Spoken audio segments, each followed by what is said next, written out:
Assalamualaikum warahmatullahi wabarakatuh. Gimana anak-anak sehat? Alhamdulillah ya. Sebelum kita mulai pembelajaran di bagian ini, coba sudah akan pimpin doa sebelum belajar. Ya, doa selesai. Selanjutnya Bapak absen dahulu ya sebelum kita belajar. Yang saudara harapan ada Rizky ada Rizky ada Angga ada Oji ada Jamil ada Hakim ada ya alhamdulillah semua ya. Sekarang kita akan lanjutkan ke bab sholat 5 waktu ya. Nah itu bab sholat 5 waktu. Sebelum lanjutkannya ada yang tanyakan tentang bab sholat 5 waktu. Nah, ada mesti saya bapak akan menanyakan sholat 5 waktu berapa? Enggak, ya 5. Selanjutnya coba lihat video ya, nanti lihat video yang bapak sajikan sekarang. Ya, kita sekarang membahas tentang bab sholat 5 waktu. Jadi sholat 5 waktu itu hukumnya adalah wajib ya. Apa itu wajib? Wajib itu apabila dilakukan mendapat pahala, apabila ditinggalkan mendapat dosa. Isi ya. Yang pertama A, ketentuan sholat 5 waktu dan dalilnya.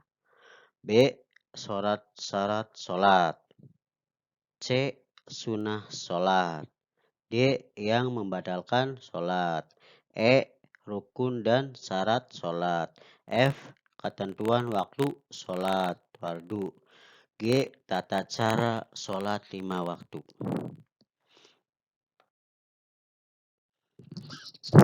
Yang pertama A, ketentuan sholat 5 waktu dan dalilnya. Jadi, sholat secara bahasa berarti doa. Sedangkan secara istilah, sholat adalah ibadah yang terdiri dari perkataan dan perbuatan tertentu yang dimulai dengan takbir dan diakhiri dengan salam. Salat wajib juga disebut juga dengan sholat fardu atau sholat maktubah yang berarti sholat yang harus dikerjakan orang Islam yang telah memenuhi syarat.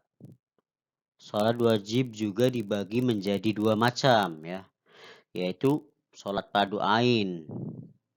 Ya, jadi sholat fardu ain itu adalah seluruh umat Islam wajib menjalankannya ya. Dan sholat wajib fardu kifayah ya. Apabila salah seorang telah melaksanakan, maka gugurlah kewajiban bagi yang lainnya. Dan dasar hukum diwajibkannya sholat itu adalah Allah berfirman dalam surat Al-Baqarah ayat 43 ya, yang berbunyi A'udzu billahi minasyaitonir rajim. Bismillahirrahmanirrahim. Wa aqimus sholata wa atuz zakata warka'um ma'ar raki'in. Yang artinya, dan dirikanlah sholat, tunaikanlah zakat, dan rukulah beserta orang-orang yang ruku. Quran Surat Al-Baqarah ayat 43. Jadi, sholat dalam Islam menempati kedudukan sangat penting. Karena sholat adalah perbuatan yang pertama kali akan dihisab dan dihitung pertanggungjawabannya di kelak nanti di hari kiamat ya. Jadi sholat itu adalah tiang agama ya. Apabila agama Islam tidak melakukan sholat, maka akan runtuh ya. Seperti bangunan rumah, kalau tidak ada tiangnya itu pasti roboh.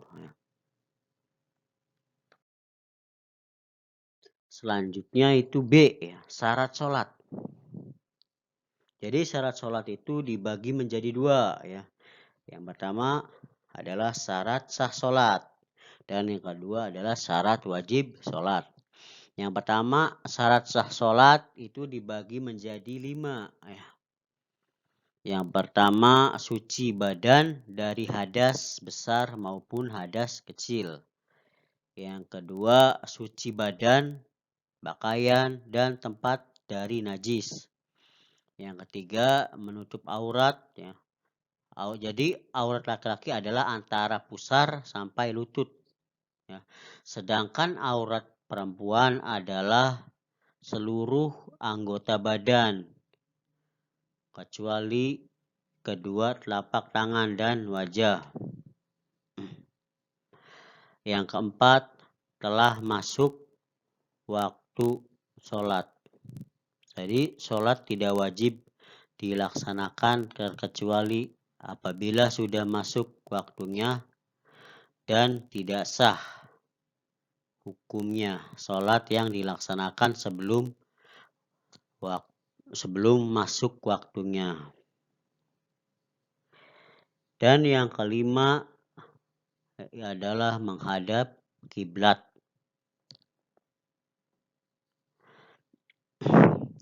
Jika berada dalam Masjidil Haram di kota Mekah, maka harus menghadap langsung ya ke arah Masjidil Haram ya, Mekah itu.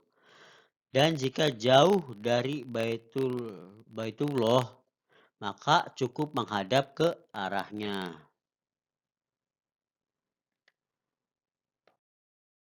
Selanjutnya adalah yang kedua itu syarat wajib sholat.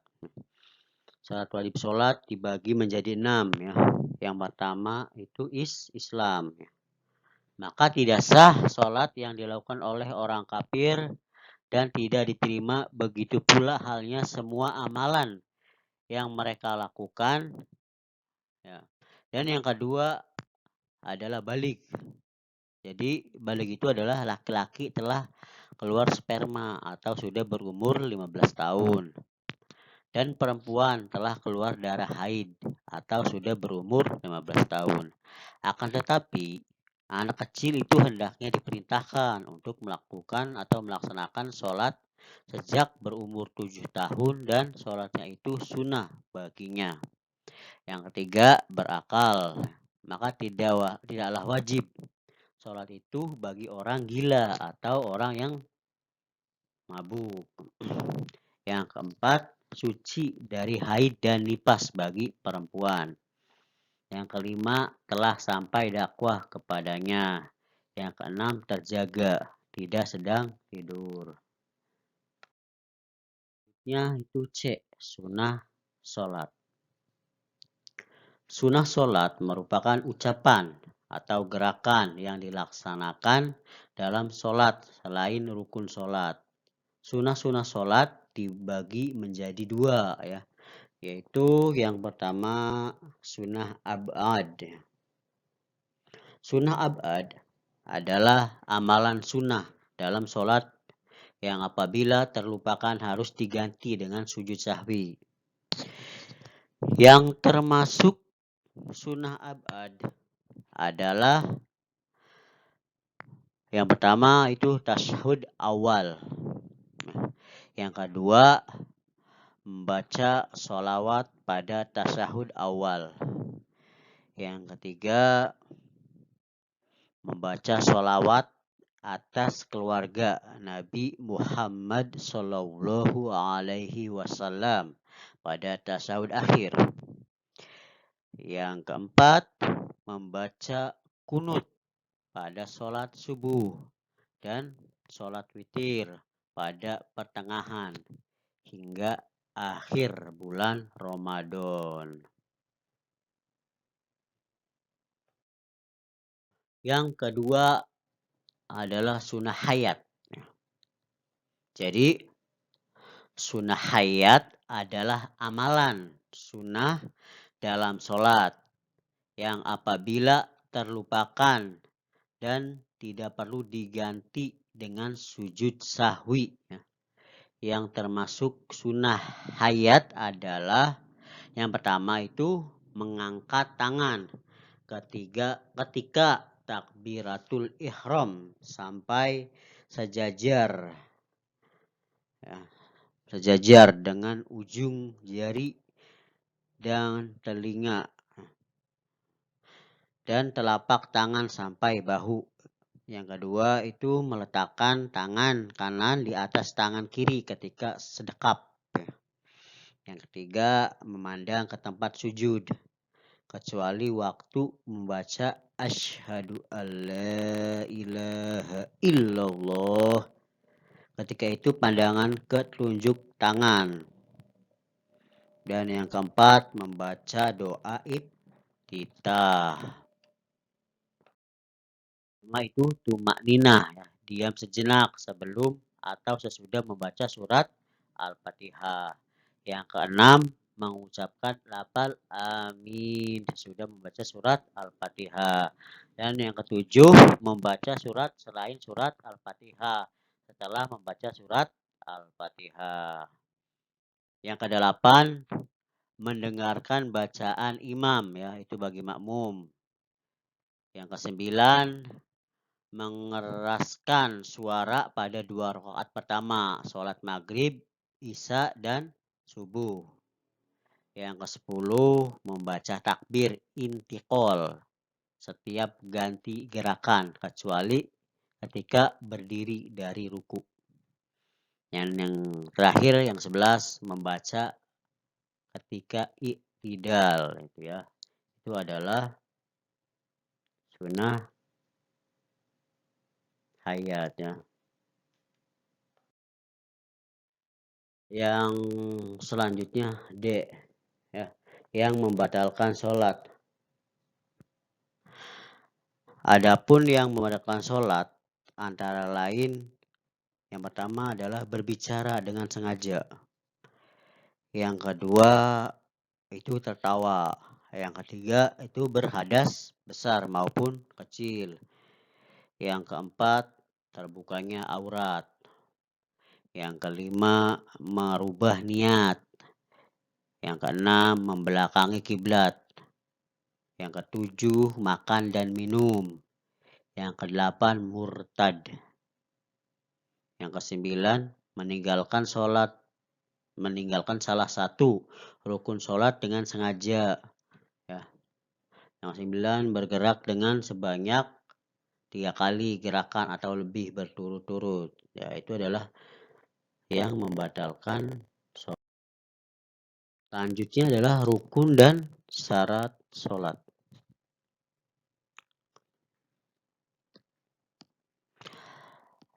Tentang rukun sholat ini dirumuskan menjadi 13 perkara. Yang pertama itu niat, ya.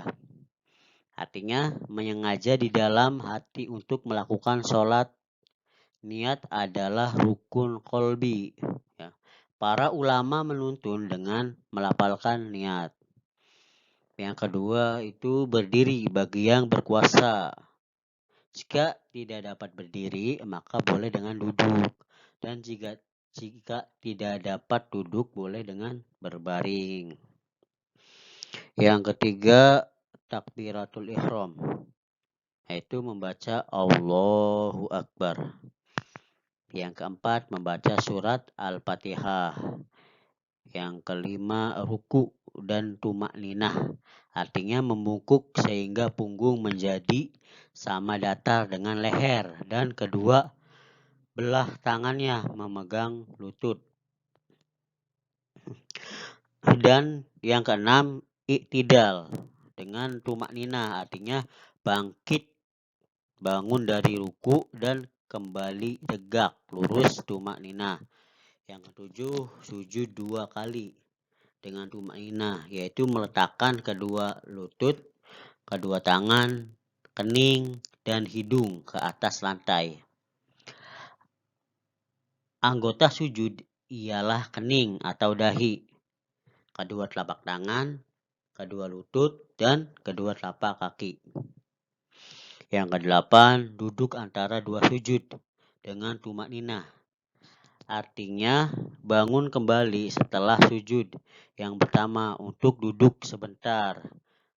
Sementara menanti sujud yang kedua. Yang kesembilan, duduk untuk tasyahud akhir. Yang kesepuluh, membaca tasyahud akhir di waktu duduk di rakaat yang terakhir. Yang 11, membaca sholawat atas Nabi Muhammad Sallallahu Alaihi Wasallam. Setelah selesai tasyahud akhir, maka dilanjutkan membaca pula sholawat atas Nabi Muhammad Sallallahu Alaihi Wasallam dan keluarganya.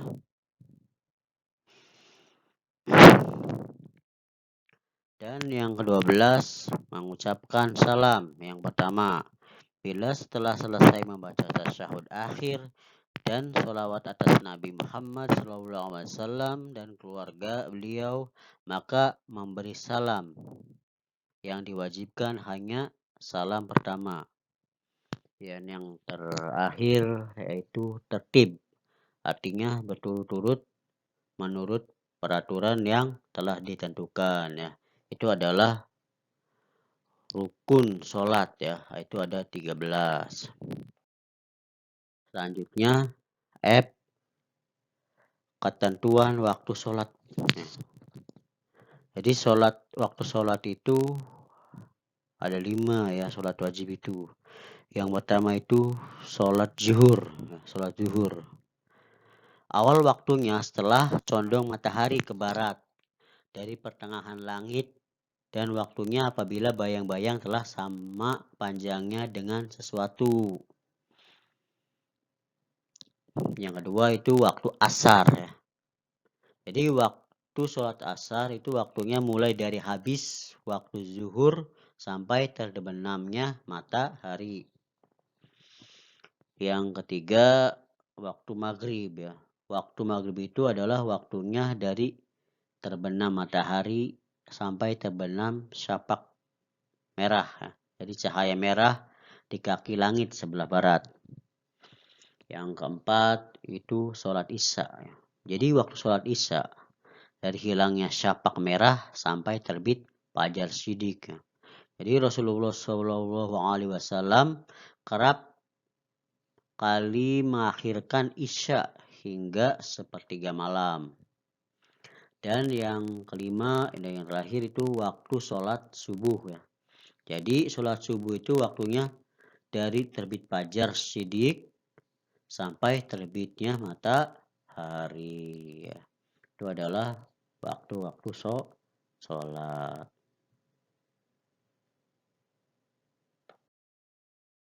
Terus selanjutnya itu waktu-waktu yang dilarang untuk mengerjakan sholat ya. Makruh itu hukumnya ya, atau tahrim. Orang mengerjakan sholat sunnah yang tiada sebab ya, ialah yang pertama itu ketika matahari sedang tepat di puncak ketinggiannya hingga tergelincirnya ya, kecuali pada hari Jumat ketika orang masuk ke masjid ya untuk mengerjakan sholat tahiyatul masjid ya. Tuh. Yang kedua itu ketika terbit matahari sehingga naik tombak atau lembing. Dan yang ketiga itu ketika matahari sedang terbenam sampai sempurna terbenamnya.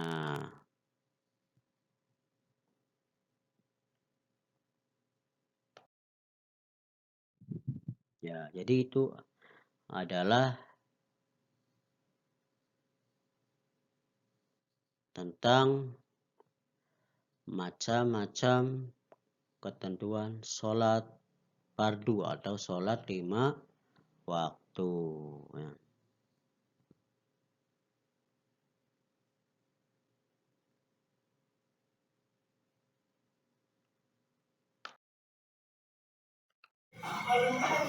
Gimana anak-anak setelah lihat video apa yang kalian pahami?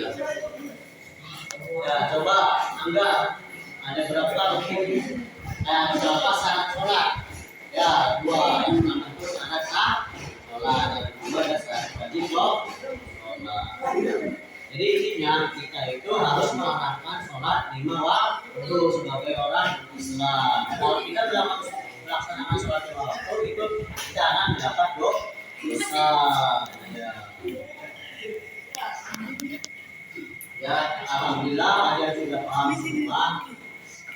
Coba saudara sebelum kita akhiri pelajaran fikih ini pada kelas 7 di MTS Plus Karangwangi, coba saudara pimpin doa. Ya, doa dalam hati ya. Selesai. Alhamdulillah waktu sudah habis. Sekian. Assalamualaikum warahmatullahi wabarakatuh.